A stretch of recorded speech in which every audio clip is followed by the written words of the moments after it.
नमस्कार विद्यार्थियों, ऑनलाइन कक्षाओं में आपका स्वागत है। विद्यार्थियों, हमने पिछले वीडियो के माध्यम से जो लेसन पढ़ा उसके अंतर्गत हमने जाना चक्रवात क्या होता है, वायु का परिसंचरण कैसे होता है, वायुदाब की पेटियां कैसे बनती है। ये लेसन जो हमने पिछले पढ़ा उसमें हमने वायु के जो गतिज रूपों को हमने जाना। आज जो हम लेसन पढ़ने जा रहे हैं, जो नेक्स्ट लेसन वायुमंडल में जल। देखो, सामान्य सी बात है कि वायुमंडल है, उसमें हमने जब पढ़ा कि वायुमंडल में तीन तत्व आपको मुख्यतः देखने को मिलते हैं। एक तो मिलता है गैस, दूसरा तत्व आपको मिलता है धूल के कण, और तीसरा तत्व मिलता है आपको जलवाष्प। तो वायुमंडल में जल है वो किसके रूप में है? जलवाष्प के रूप में। किसके रूप में है? जलवाष्प के रूप में।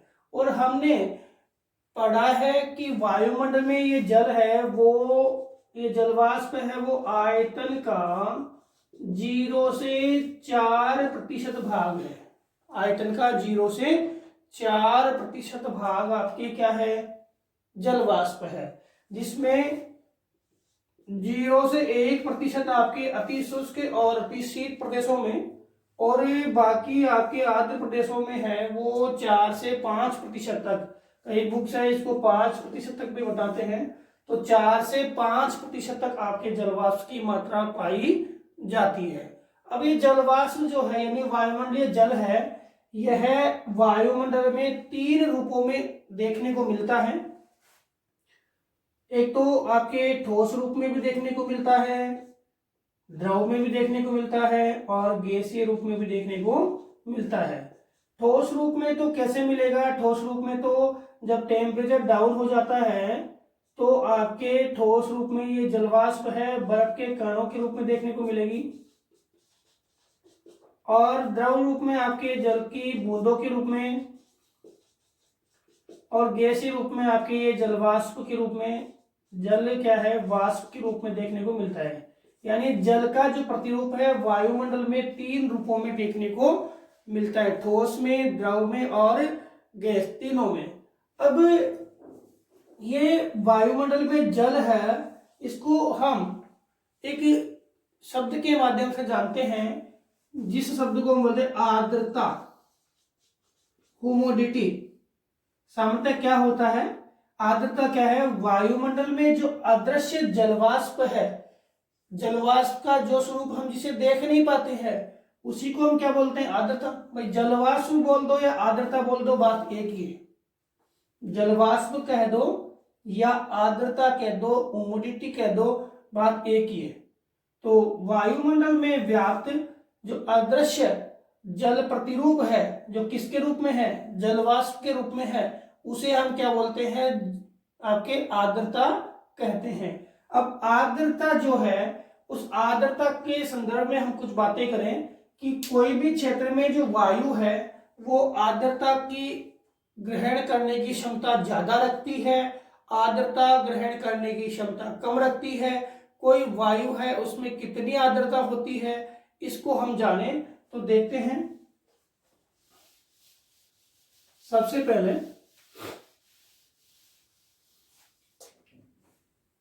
देखें, आर्द्रता जो है किसी क्षेत्र में अगर तापमान बढ़ता है, क्या बढ़ता है?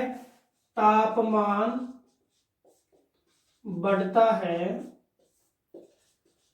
तो आर्द्रता धारण करने की क्षमता भी बढ़ जाती है। तापमान बढ़ रहा है, वैसे टेम्परेचर बढ़ रहा है, हमारे शरीर को पानी की आवश्यकता है, तो हम पानी पिएंगे ना। तो जैसे टेम्परेचर बढ़ता है गर्मियों में तो हमारे शरीर को ज्यादा आवश्यकता होती है पानी की, और जैसे टेम्परेचर सर्दियों में घटता है हमारे शरीर को कम आवश्यकता होती है पानी की। वही सेम सिस्टम इसमें है। जब तापमान बढ़ रहा है तो वायु है उससे क्या होगा? वाष्पीकरण होगा, और उस दौरान वायु को आर्द्रता धारण करने की क्षमता वायु में बढ़ जाती है। और जैसे ही तापमान कम होता है, तापमान घटता है, तापमान घटता है, तो आर्द्रता आर्द्रता धारण करने की क्षमता क्या हो जाती है, घट जाती है।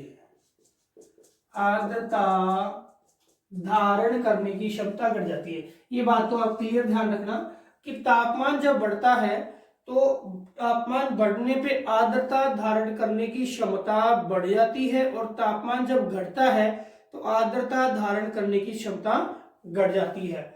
इसी आधार पर हम देखें, आर्द्रता को विभिन्न प्रतिरूपों में हम पढ़ सकते हैं अध्ययन की दृष्टि से। तो सबसे पहले हम देखते हैं निरपेक्ष आर्द्रता। निरपेक्ष आर्द्रता,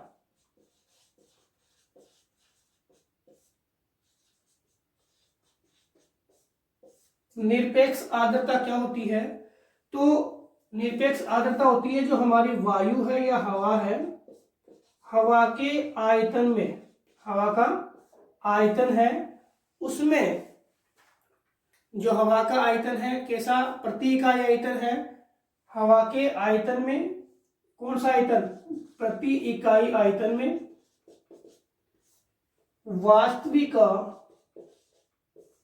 वास्तविक जलवाष्प की मात्रा, यानी वास्तविक आर्द्रता की मात्रा, वास्तविक जलवाष्प की मात्रा जो वास्तव में वहां पर मौजूद है, उसको क्या बोलते हैं, निरपेक्ष आर्द्रता कहते हैं।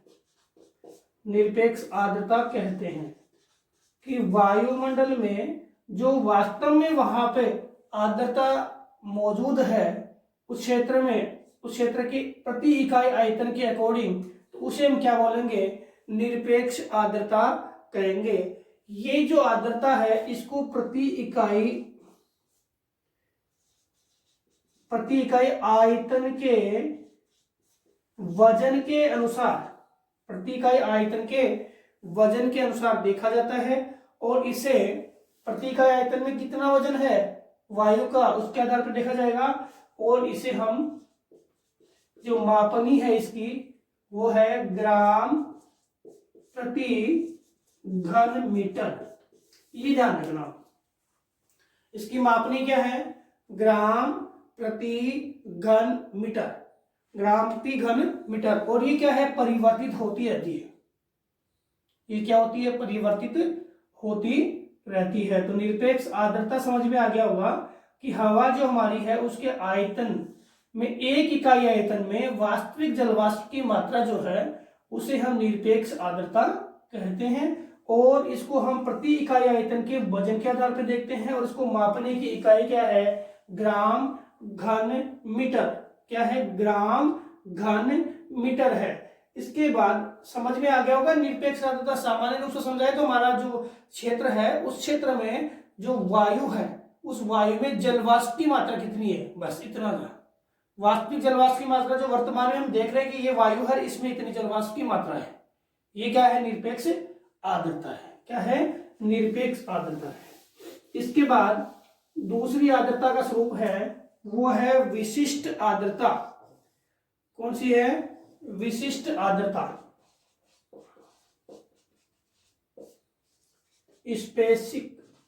स्पेसिफिक जो है ह्यूमिडिटी है, विशिष्ट आर्द्रता। विशिष्ट आर्द्रता क्या है, तो विशिष्ट आर्द्रता है हवा का जो प्रति इकाई भार है, हवा के प्रति इकाई भार में, प्रति इकाई भार, उसमें भार नहीं था, ठीक है, तो प्रति इकाई उसमें आयतन था, आयतन में कितना, जो हालांकि वजन के आधार पे था लेकिन इसमें वो वास्तविक था, इसमें भार को देखा जाएगा। प्रति इकाई भार किसका है, हवा का। हवा के प्रति इकाई भार में जलवाष्प का भार, जलवाष्प का भार, हवा का प्रति इकाई भार है और उसमें जलवाष्प का भार जो है कितना है उसको हम क्या बोलेंगे, विशिष्ट आर्द्रता कहते हैं, विशिष्ट आर्द्रता कहते हैं। और इसको हम ग्राम प्रति किलोग्राम, ग्राम प्रति किलोग्राम में व्यक्त करते हैं। इसको हम ग्राम प्रति किलोग्राम में व्यक्त करते हैं। देखो आपकी जो निरपेक्ष आर्द्रता है वो परिवर्तित होती रहती है, लेकिन आपकी विशिष्ट आर्द्रता है ये परिवर्तित नहीं होती है, एक विशिष्ट मापनी है, इस कारण से इसे विशिष्ट आर्द्रता कहा गया। तो हवा के प्रति इकाई भार में जलवाष्प का जो भार है उसको हम क्या बोलते हैं, विशिष्ट आर्द्रता कहते हैं। हवा के प्रति इकाई भार में जलवाष्प के भार को हम क्या बोलते हैं, विशिष्ट आर्द्रता कहते हैं। इसके बाद जो तीसरा आर्द्रता स्वरूप है वो है आपकी सापेक्षित आर्द्रता। क्या है, सापेक्षित आर्द्रता। सापेक्षित आर्द्रता क्या है, किसी निश्चित तापमान पर, देखो सापेक्षित आर्द्रता है कि वायु के क्षेत्र में जो वायु है उस वायु के द्वारा टेम्परेचर के बदलाव के कारण वायु का आर्द्रता धारण करने का जो स्वरूप है, यानी वायु के आर्द्रता धारण करने की क्षमता है, उस क्षमता को हम क्या बोलते हैं, सापेक्षित आर्द्रता कहते हैं। कि किस टेम्परेचर पे वायु कितनी आर्द्रता ग्रहण कर सकती है उसको हम क्या बोलते हैं, सापेक्षित आर्द्रता बोल सकते हैं। अब इसमें जो परिभाषा देखें तो किसी निश्चित तापमान पर, तापमान निश्चित कर दिया, किसी निश्चित तापमान पर वायु में विद्यमान जलवाष्प की मात्रा, वो तो रहेगी, वायु में विद्यमान जलवाष्प की मात्रा वो तो रहेगी, और एवं वायु द्वारा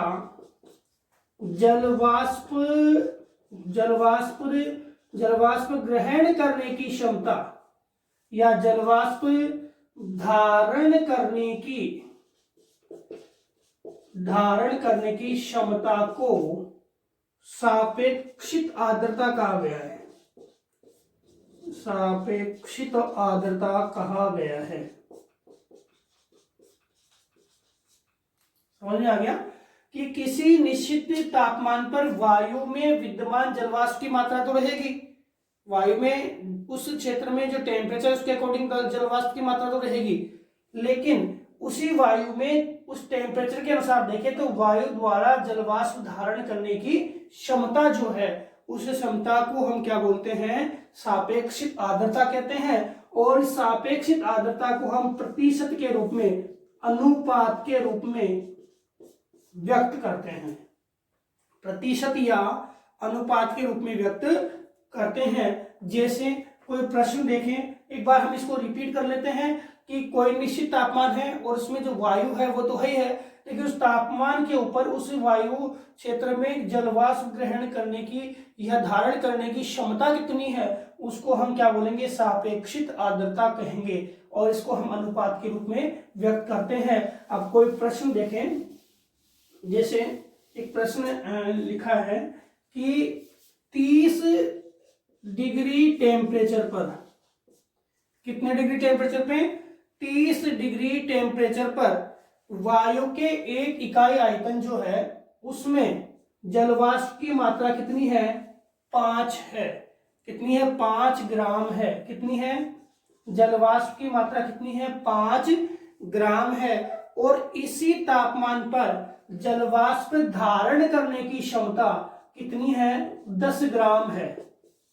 इसी टेम्परेचर पर जलवाष्प धारण करने की क्षमता कितनी है, 10 ग्राम है। तो इस सापेक्षित आर्द्रता को निकालने के लिए जो हम फॉर्मूला लगाते हैं वो है निरपेक्ष आर्द्रता। निरपेक्ष आर्द्रता, और ये कौन सी है, सापेक्षित आर्द्रता, या आर्द्रता सामर्थ्य कितना उसका,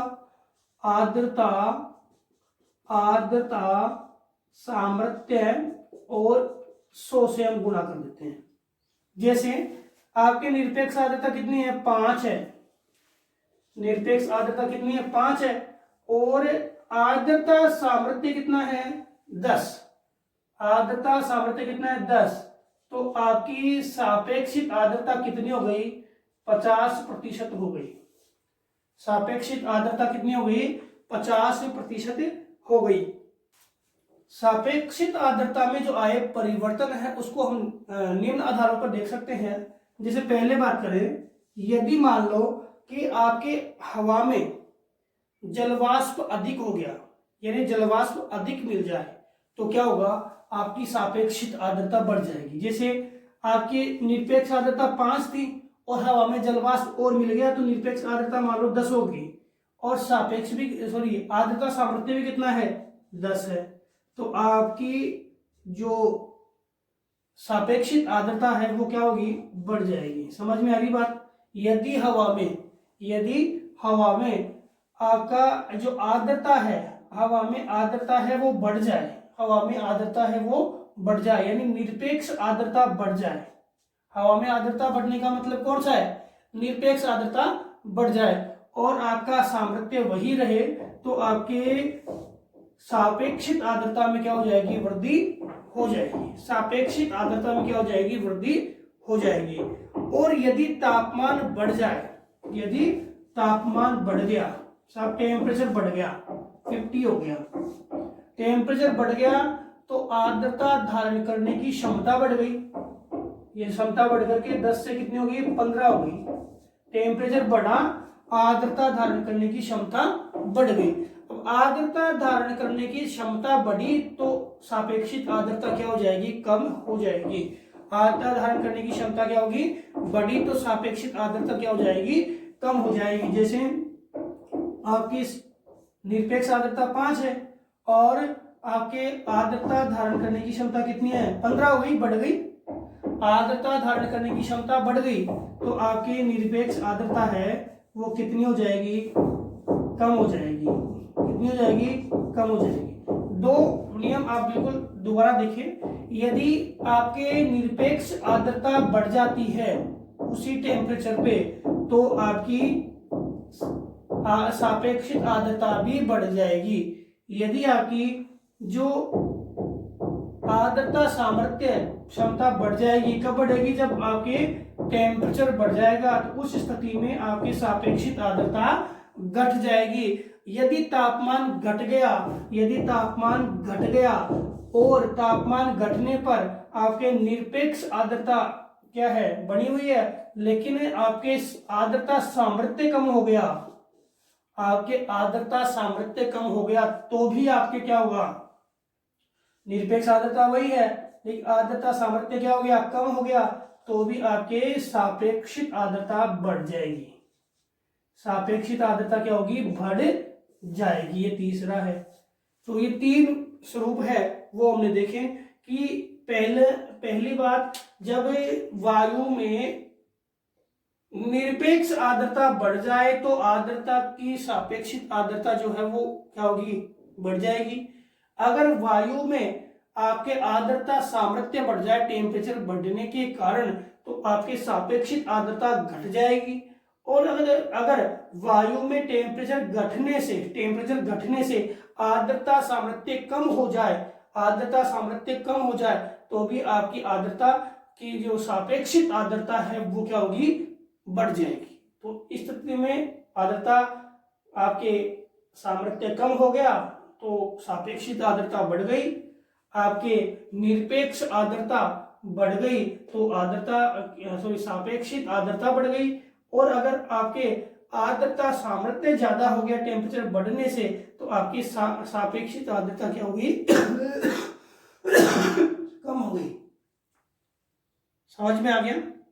इसके बाद हम बात करें कि जब वायु है वो आर्द्रता ग्रहण करती रहती है, जब वायु है आर्द्रता ग्रहण करती रहती है और निश्चित तापमान पर वायु जो है वो क्या होती है, निश्चित तापमान पर वायु पूरित हो जाती है। पूरित का मतलब है पूर्ण रूप से आर्द्रता ग्रहण करने की क्षमता को प्राप्त कर लेती है, पूरी तरह से वो संतृप्त हो जाती है। तो ऐसी वायु को भी हम क्या बोलते हैं, संतृप्त वायु कहते हैं। कौन सी वायु कहते हैं, संतृप्त वायु कहते हैं। जब भी वायु निश्चित तापमान पर आर्द्रता जब निश्चित तापमान पर वायु है वो क्या आर्द्रता को पूर्ण रूप से धारण कर लेती है और वह पूरित हो जाती है, उसके बाद उस वायु को हम क्या बोलते हैं, संतृप्त वायु कहते हैं। कौन सी वायु कहते हैं, संतृप्त वायु कहते हैं। तो आर्द्रता का बिंदु समझ में आ गया। आर्द्रता में एक बार रिपीट कर दूं, एक तो है निरपेक्ष जिसमें वास्तविक मात्रा, एक है आपके विशिष्ट जिसमें आपके हवा और जलवाष्प के वजन को देखेंगे, और एक है सापेक्ष जिसमें वायु और वायु द्वारा जलवाष्प धारण करने की क्षमता को देखा जाता है। वायु और जलवाष्प द्वारा वायु द्वारा जलवाष्प धारण करने की क्षमता को देखा जाता है। तो ये तीनों चीजें इंपॉर्टेंट है। और लास्ट में कौन सी है, जब वायु पूर्ण रूप से आर्द्रता को ग्रहण कर लेती है, उसमें आर्द्रता ग्रहण करने की क्षमता बिल्कुल नहीं रहती, तो ऐसी वायु को जो पूरित वायु है उसको हम क्या बोलते हैं, संतृप्त वायु कहते हैं। तो विद्यार्थियों, हमने आर्द्रता क्या होती है, आर्द्रता को हम किन किन प्रतिरूपों में जान सकते हैं वो देखा। अगले वीडियो के माध्यम से हम वायुमंडल है, वायुमंडल में आपके जो वाष्पीकरण की क्रिया, संघनन की क्रिया और संघनन के प्रतिरूप है उनको जानेंगे। धन्यवाद।